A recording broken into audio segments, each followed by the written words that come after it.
We're sisters, best friends, and authors on a mission to help you stoke your creative fire and live the life of your dreams.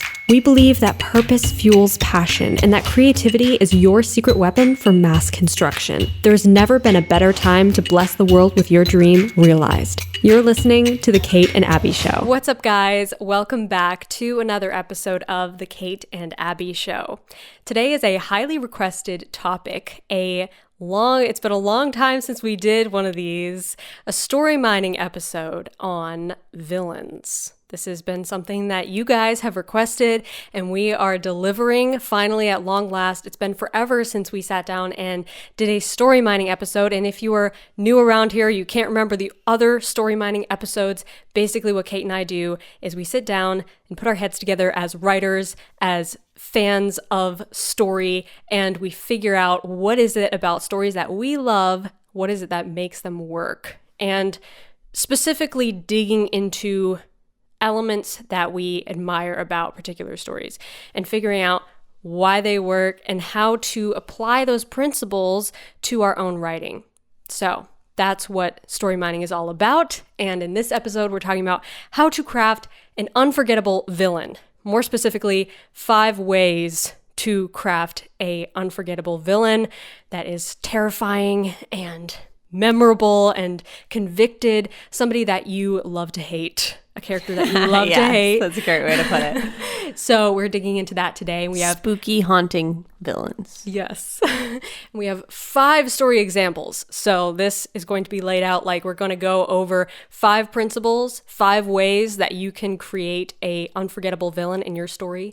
And for each principle, we're going to give a story example that we personally love and have learned from and dig into that. So before we get started, we have to thank our sponsors, who are you guys. You're the ones who support us, support this show, and keep it going, and we so appreciate your love and support. So if you get value out of this podcast, go to patreon.com/The Kate and Abby Show and help us keep this show alive and free of interruptions. Okay, so let's jump into it. Let's get right into the first principle, the first way to make your villain unforgettable. And this to me this applies to every character, obviously, but especially with villains, is make your villain deeply conflicted. This is so, so important. It's important with your main character, no matter if they're a protagonist or an anti-hero, but it's especially important with an antagonist. Right. And Kate and I have both collectively agreed when we were brainstorming this episode that our favorite example of a deeply conflicted villain is George Warlegan from Poldark. Yes. One of probably the best villain. Yes. So we're hugely into British television, and a lot of these examples we're going to give are from, they're British. The British films, British TV series. Take note and go check them out. Yeah. We were raised on British television, mostly have always watched British television. So watching sometimes, or like when we watch an American thing, it's like, oh, wow, this is American. Okay. But that's just us. But there are so many incredible British shows that we're going to talk about here. Take note of them because they're amazing stories. Yes. And Poldark is one of our top favorites. Yes, it is for sure. I would say that it's like my favorite show of all time.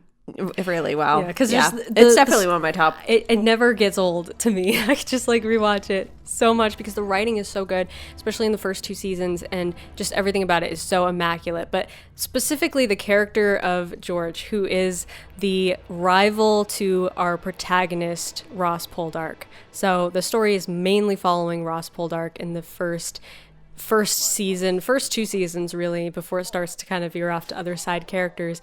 But the character that you care the most about, of course, is Ross. He's the hero. He is trying to help other people in his community and just be heroic, but we also see that he is deeply conflicted. But at the same time, he is kind of in this rivalry with George, who has always seen him as, he's always kind of looked up to Ross in a way, but also resents him for that. At school, I rather admired him. He said what he thought, did what he liked. And where did it get him? It got him a following. It's something we frequently fail to acquire. Yeah. Resents him because he is like everything that George cannot be.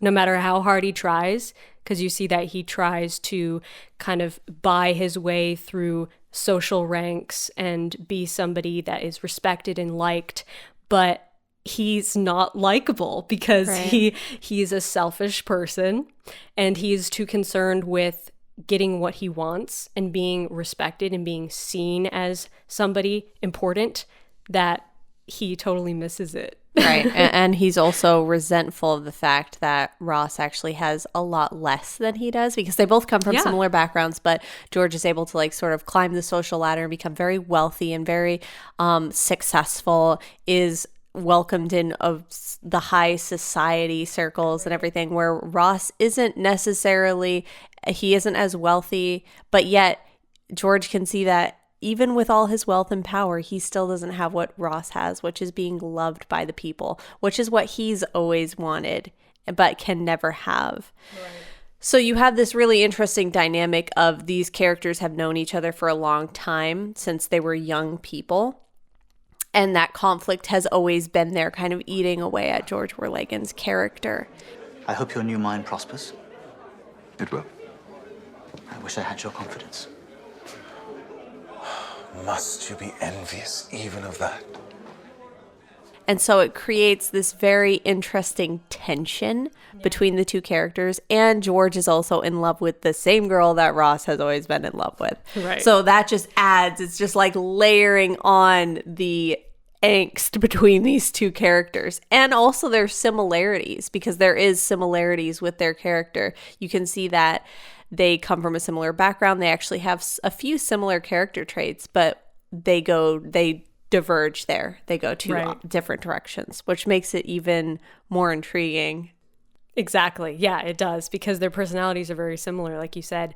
And how you see George's internal conflict comes from really his background, in that he's deeply insecure.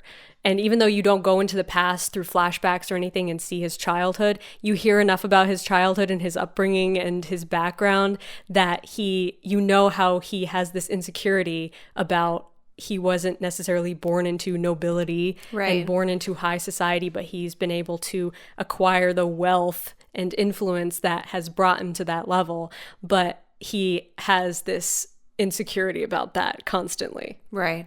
And so that is really a weakness that gives an antagonist, and any character really, humanity. Yeah. And that's a problem I think a lot of writers run into with writing villains, is they try to make them bad and evil and sinister, and they forget about the humanity aspect. Yeah. You know, I'm not saying that you should glorify your villain or make them seem like they are actually a good guy. They've just made mistakes. Like sometimes they're not good at all. What they're doing is not okay. Yes, what they're doing is not okay. We can understand how they arrived at that point. That's important. There has to be a reason. And I think that was one of the things we talked about a lot when we were starting to talk about like what makes a villain great, is they have to have a reason for what they're doing. It can't just be because I'm an evil psycho, you know what I mean? And no other reason at all.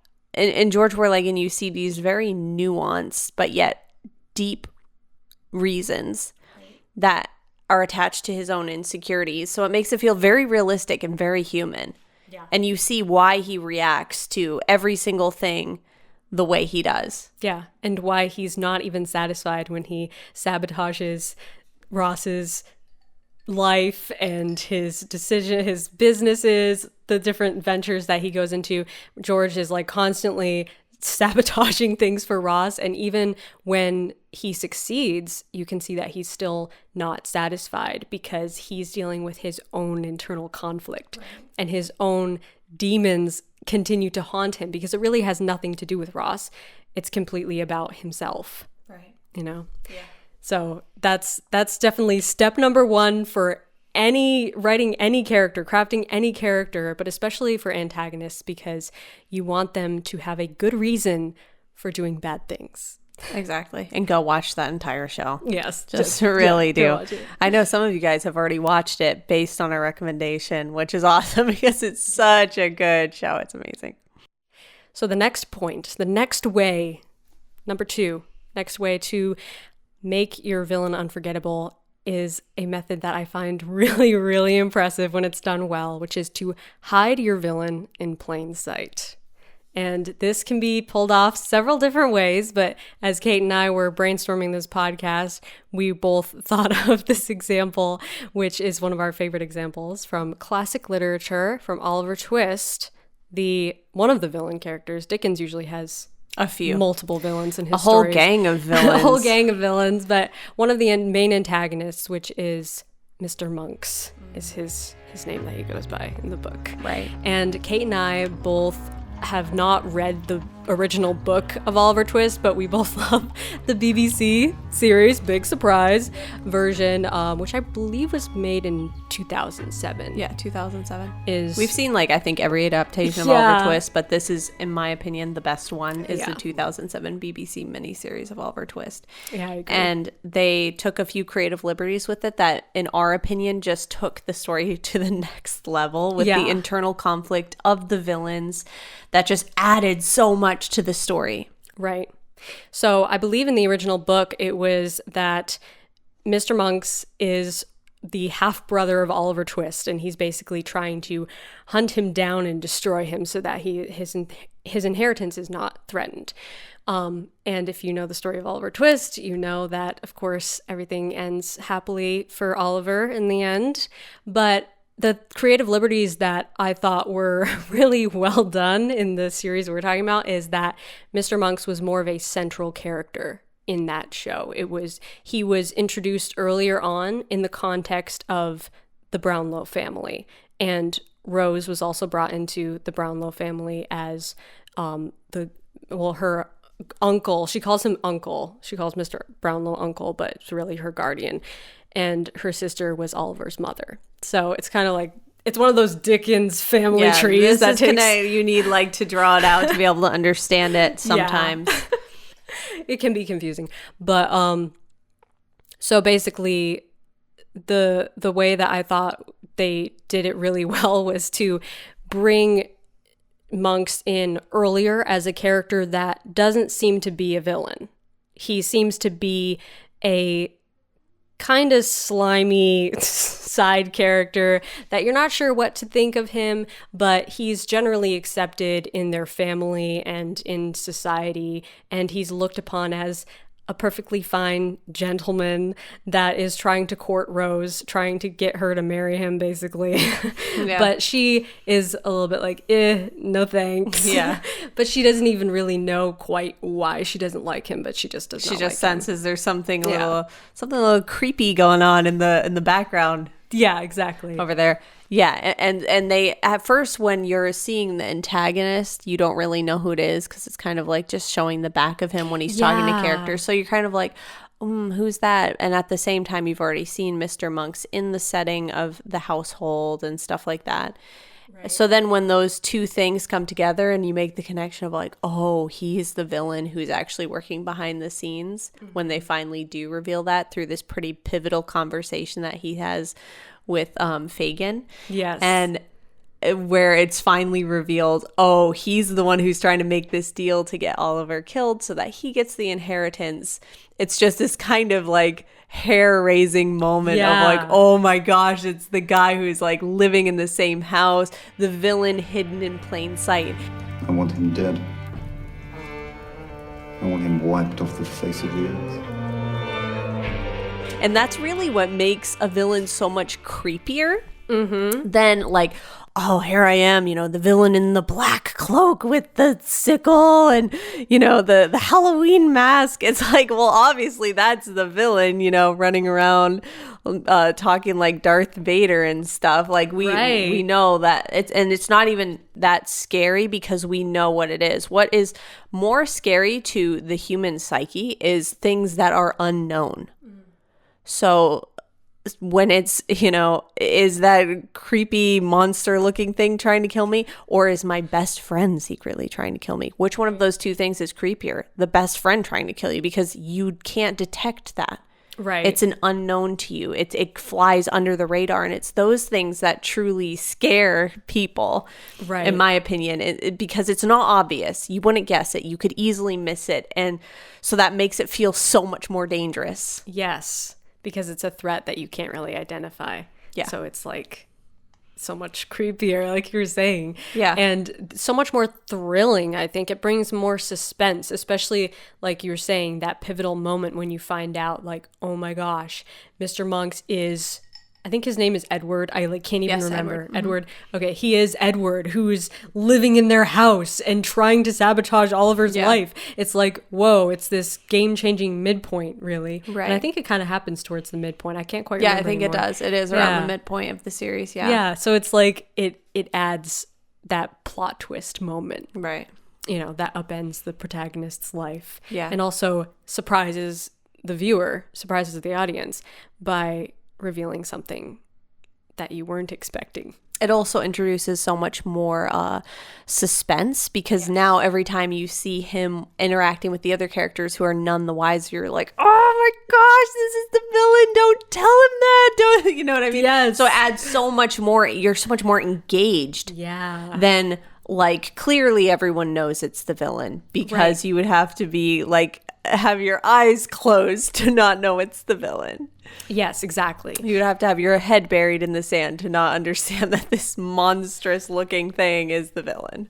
Exactly. Yeah. So the villain hidden in plain sight, very powerful tool. Yes. Very powerful. Definitely consider it if you are writing a villain and you're not sure what to do with them. If they should be the scary, ominous figure in the black cloak, or if they should be the lying, scheming person who is hidden in plain sight, who doesn't seem harmful at all. They seem harmless.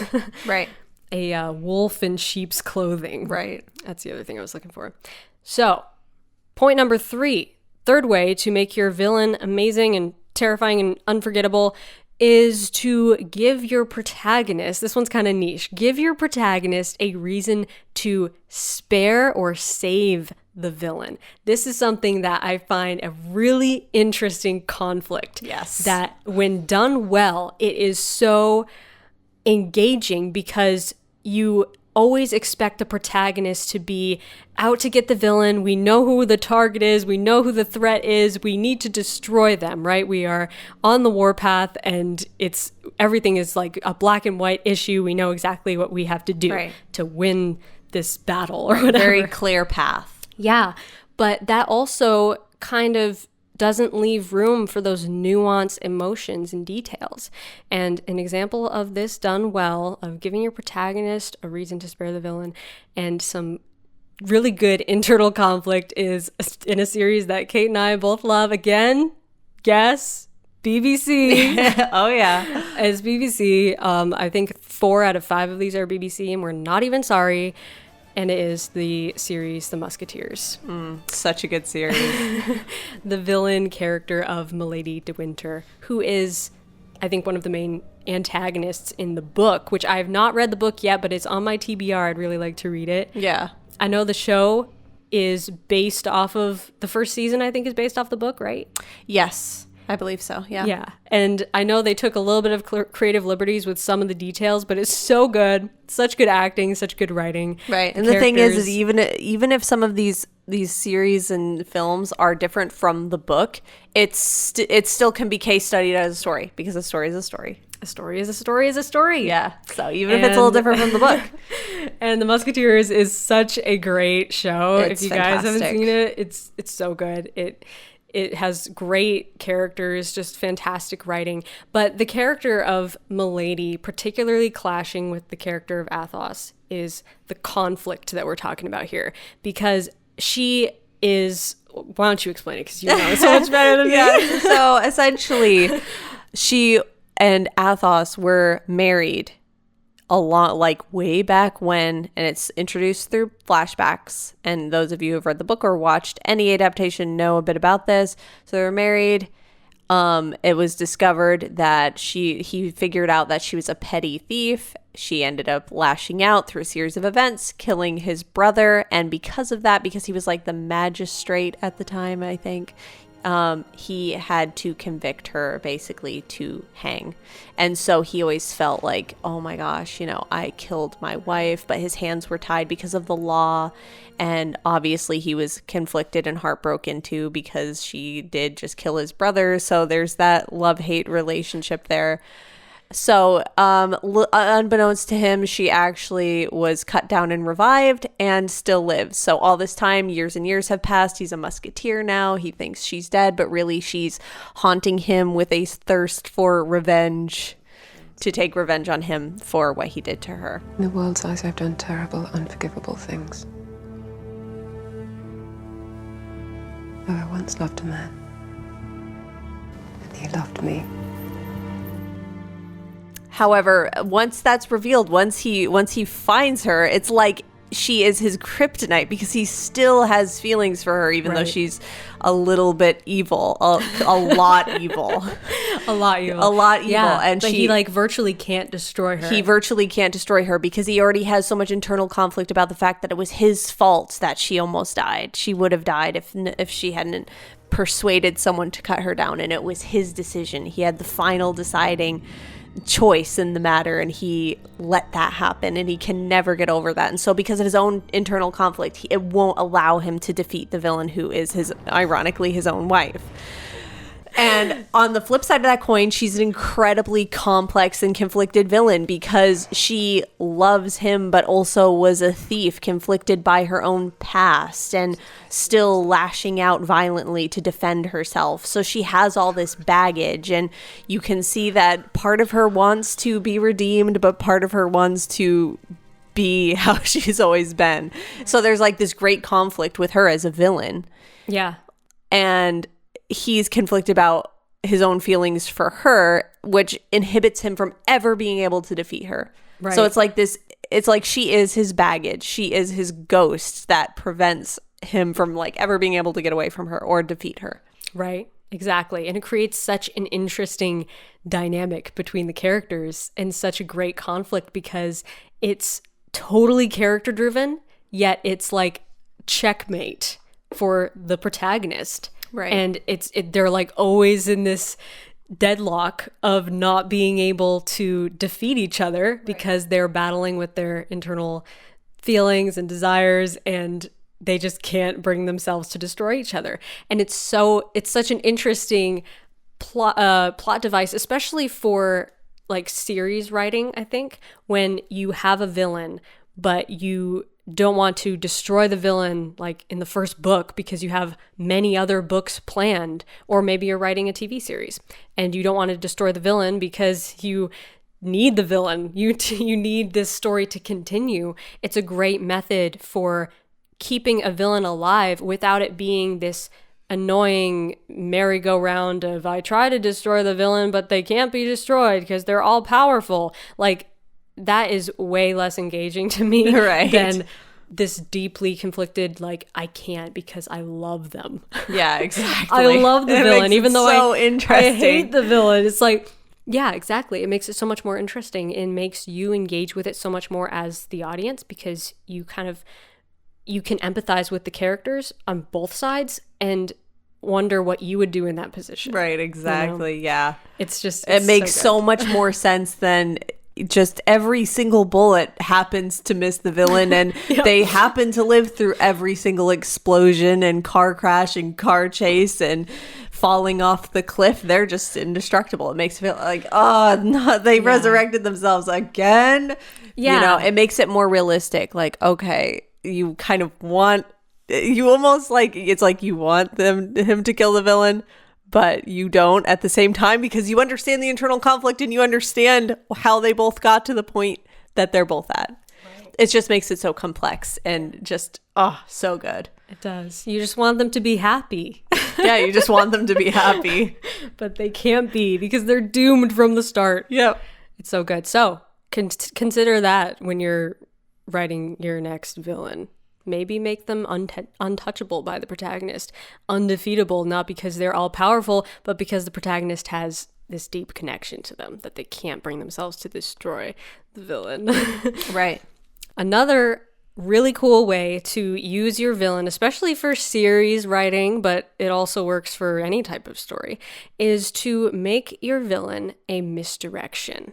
So by that, I mean, it's like you think that this is the villain, but really it's revealed that they are pointing to a bigger, worse villain or a mysterious villain that has not been revealed yet.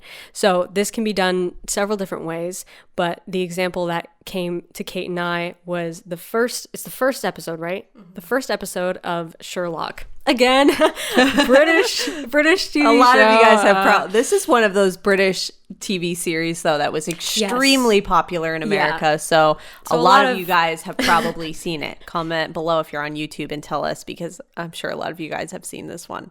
Yeah, that had a rabid fan base. It has a rabid fan base. But yeah. So the episode with, what is it called? The Cab Driver? I think it's called The Study in Pink, right? Oh, The Study in Pink, right. Yeah, because it's like, I think it's like inspired by The Study in Scarlet, which I haven't read, but okay. it's like the original Sherlock Holmes. Do you want to recap? I don't know if I can adequately recap. It's murder. All of them. I don't know how.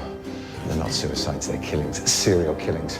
We got ourselves a serial killer. I love those. There's always something to look forward to. So essentially, I think I've watched more of the series than you. I've watched every single episode of it. Okay. Wow, I've only watched like 4 or 5. So we all know Moriarty is the supervillain behind every bad thing that happens in Sherlock. The whole thing is the story behind the story is that Moriarty is out to get Sherlock no matter what. Right. But for the first few episodes of this series, we see Sherlock and Watson battling their way through various villains who seem to have different motives, completely different backgrounds, come from different parts of the world, different parts of the city, are seemingly unconnected. So we were talking about this, we got on this topic because we were wondering, we see this in some like superhero films and stuff like that, is like, it seems like, mwahaha, I'm the psychotic villain and I'm doing this for no reason other than the fact that I'm psychotic and I just want to destroy everything. Can that be workable? Because apparently it does work for stories to the extent that people will consume it and enjoy the story. We see that with so many, you get that, not in all of them, and I'm not saying this a bad way, because we like Marvel films, but you see this in some Marvel, like DC Comics and different films that are similar to that. You see the villain doesn't necessarily have a big, strong reason why they're doing everything other than money, power, and world domination, which is kind of like really broad, vague terms. Like, I want to control everything. Okay.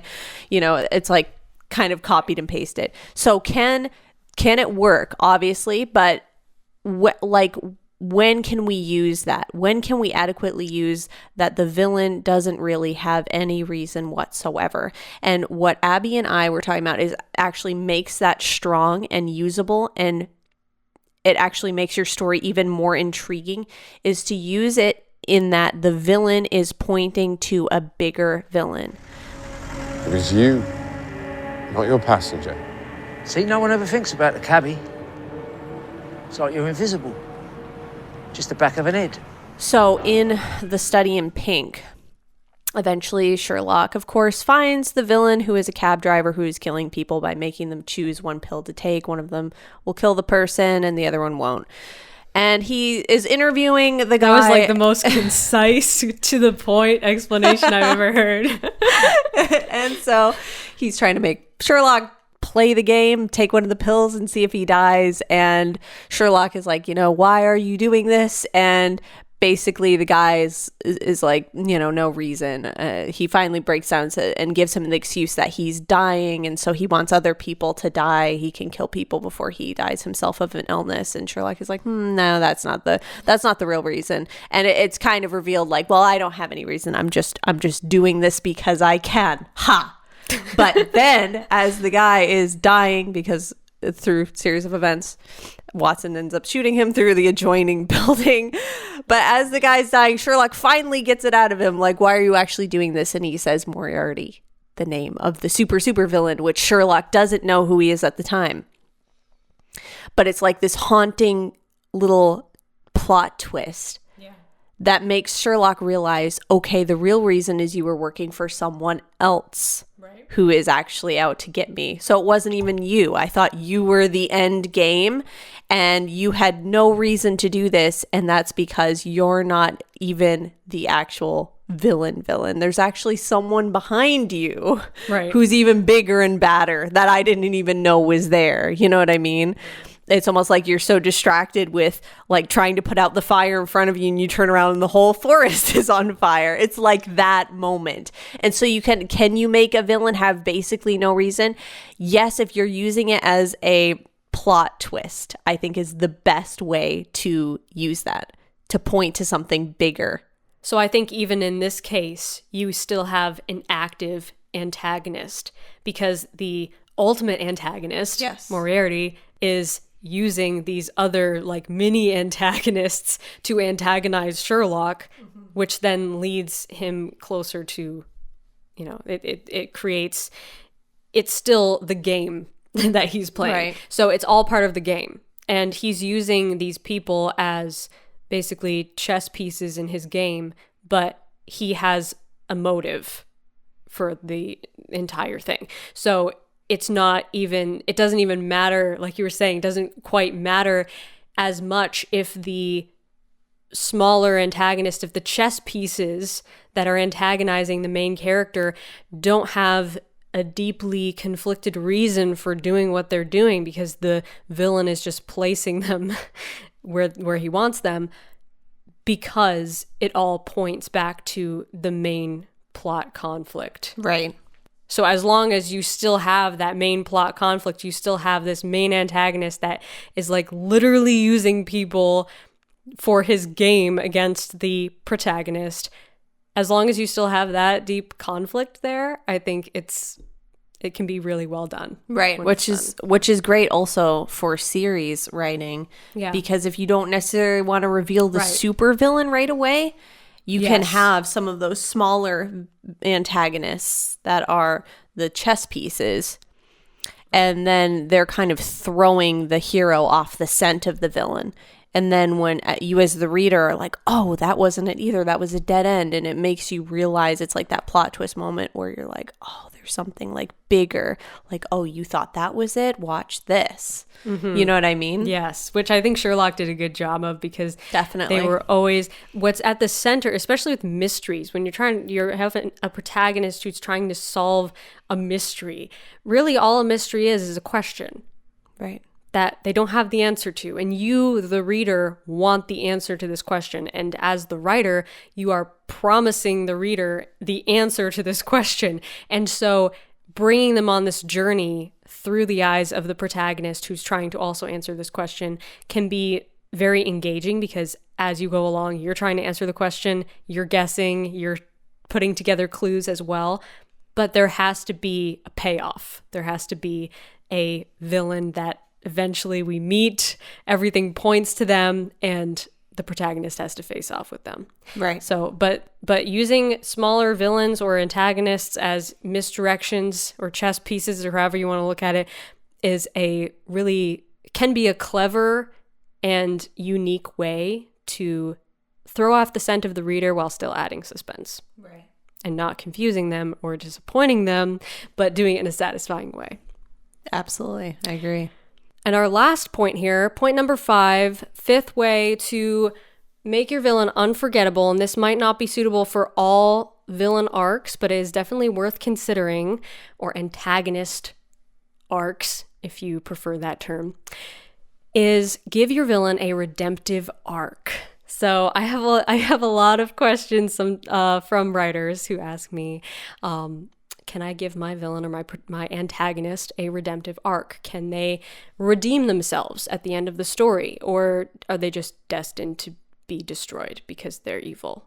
And the answer is, if they're an antagonist who still has some humanity left in them, some empathy left in them, somewhere in their dark little soul, there is a spark of light, they can be redeemed. If you want to take that path, that arc with your antagonist, there is definitely a way to do this well.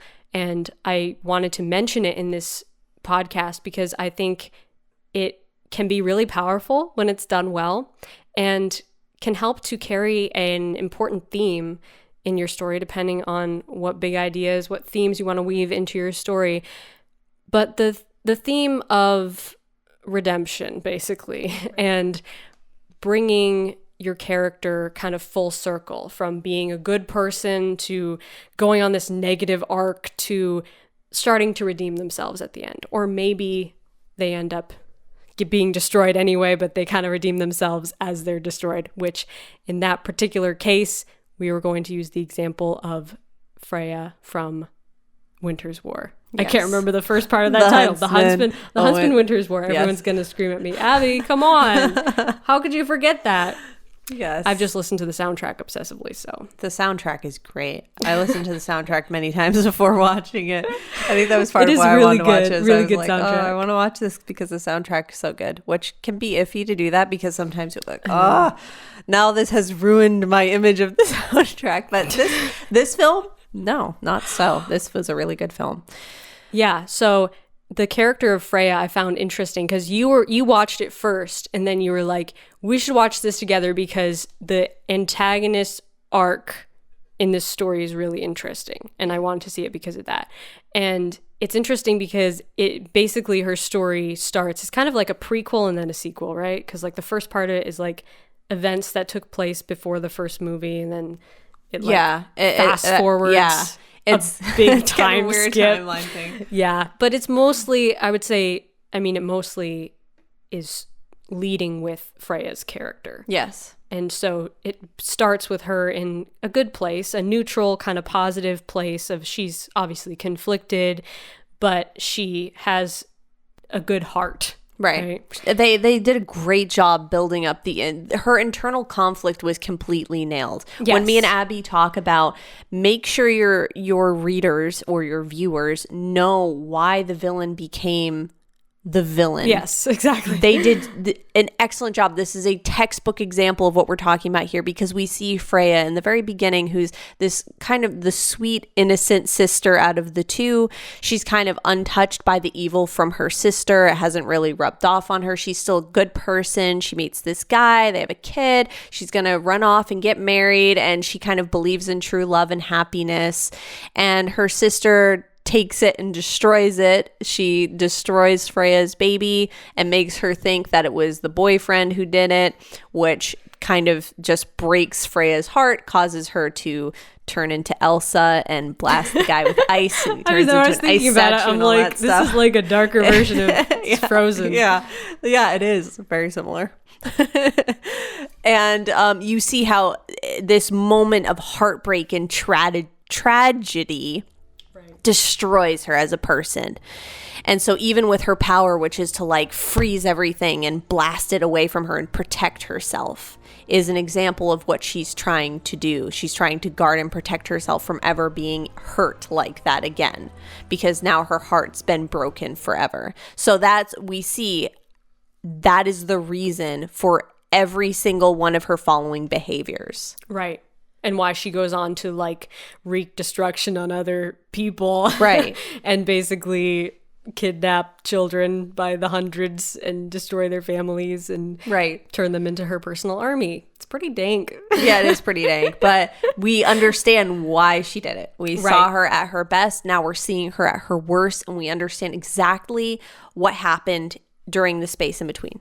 Yeah. And then when the huntsman and his girlfriend, whose name I can't remember, want to be together because they're in love, Freya sees it and she's like, that's not happening, and destroys their perceptions of their reality. Sarah, right? Separates them. Yeah, all I remember is the girl from Interstellar, and I know that's I know I should not refer to her character as that. So I think you're right. I think it was Sarah, and I'm pretty sure his name was Eric. Yes. Okay. Everyone's going to be laughing at me every time. You have to understand when we're always just like Chris Hemsworth's character in whatever film he's in. So Emily Blunt doesn't want Chris Hemsworth to be happy because she's not happy. So she destroys their relationship and... Okay, yes, you're right, Sarah. So she destroys their relationship, makes him think that Sarah died and was killed and she's destroyed. She's lost you forever. But it's not like this moment of, oh, the antagonist is just this bad, evil witch lady who wants everyone to suffer. We see why she wants them to suffer and why she doesn't want them to be happy. Right. Because she's like deeply traumatized by her own happiness being destroyed. So she doesn't want anyone else to experience true love or happiness. Right. And it's kind of like history repeating itself too, because they were going to like run away together, right? Yes. Yeah. Yeah. So she sees that that's the exact thing that happened to her. And so she can't bear for someone else to be happy when what she held most dear was taken away. But then we see in the final battle showdown with the resurrected bad sister coming back. I can't remember her name. I've been trying Ravenna, I think. Ravenna. Okay. I was trying to find her in the cast list and I couldn't. Yeah, I'm pretty sure her name is Because I'm like, Ravenna. I think it's Ravenna. Again, I only know this because I've listened to the soundtrack so much. She resurrects herself. Yes, Big Ravenna. showdown battle with all sorts of magic and stuff. And she finds out it was actually her sister who destroyed her kid. And so she, in a moment of realization, realizing that she has been wrong about the world and her outlook on life and even about what happened to her in the past, basically sacrifices her life to save the huntsman and the rest of her army that is now being threatened by the sister who she brought back to Right. life. Yeah, I loved her. I loved you. Yeah, so she kind of rediscovers her humanity and her love and her ability to love. Yes. Like, you think that she's kind of a lost cause character. Like, she has been destroyed and emotionally wrecked and she can never love again. But kind of the realization that she has at the end is that she loves her children, the huntsmen, as like her whole army, Right. and basically sacrifices herself to save them. Yeah. And that is a good example of a redemptive arc because it all makes sense. Yeah. You know, it all works together. It's not out of character, but it's also, you've also been taken on this whole journey with this character and seeing the reason why she does everything she does. Every decision makes sense. So I guess that's the thing to avoid when you're writing a redemptive arc for an antagonist is you don't want it to just be, and we've seen this done many times, this 180-degree turnaround at the final scene. For like no reason. For no reason. Just, you know what? I have been mean. I'm I sorry. have been evil. I'm sorry. We forgive you. It's like, it feels cheesy because there's no depth of emotion behind it. Right. There's no clear event that causes it to take Right. place. Whereas in the case of Winter's War, the event is Freya figuring out, finally knowing the truth about who killed her child. Right. Realizing it was never the guy she was in love with. It was actually her sister. This whole thing has been a setup to make her this dark, evil witch queen. She is exactly where her sister wanted her to be. And it causes her to kind of dig her heels in and be like, no, I'm going to rebel against that and I'm going to do something noble. Right. I'm going to save these people. Right. So that makes total sense. But there had to be that realization. It couldn't just be, you know what? For a change of pace, I'm going to be nice. Right. Exactly. Because I'm tired of always being evil. So it's boring. It's boring to me now. That phase is over. Now I'm going to be a good person. There has to be a clear trigger. There has to be a clear reason why the villain is being redeemed. Right. Exactly. So if you're going to do a redemption arc for your villain or your antagonist, do it the right way. Right. So those are our 5 points, our 5 ways to craft a villain that is unforgettable and terrifying, but your audience kind of loves them in a way, loves to hate them and wants to see them redeemed or wants to see the protagonist destroy them. Either way, the 5 points, again, are make your villain deeply conflicted, the most important one, hide your villain in plain sight, give your protagonist a reason to spare the villain, make your villain a misdirection, and or give your villain a redemptive arc.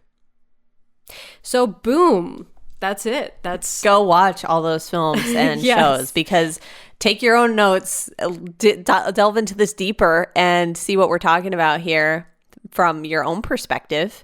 Take notes and come back and comment on the podcast and tell us what you thought. Give us your feedback and your ideas. We always love to discuss stories. As you probably noticed, Kate and I could ramble about this for hours. We had to really limit ourselves here. Yeah, we did. So feel free to join in the discussion. Keep the discussion going in the comments below. On Kate's YouTube channel, you can find the video. If you're not on there, check it out. youtube.com/KAEmmons. Follow her channel and follow the podcast. Thank you guys so much for listening. Thank you to our sponsors who make this show possible. We couldn't do it without you guys. Thank you so much. And if you get value or enjoyment out of this podcast, show us some support. Go to patreon.com/The Kate and Abby Show and help us keep it alive and free of interruptions. Until next week, stay stoked and rock on.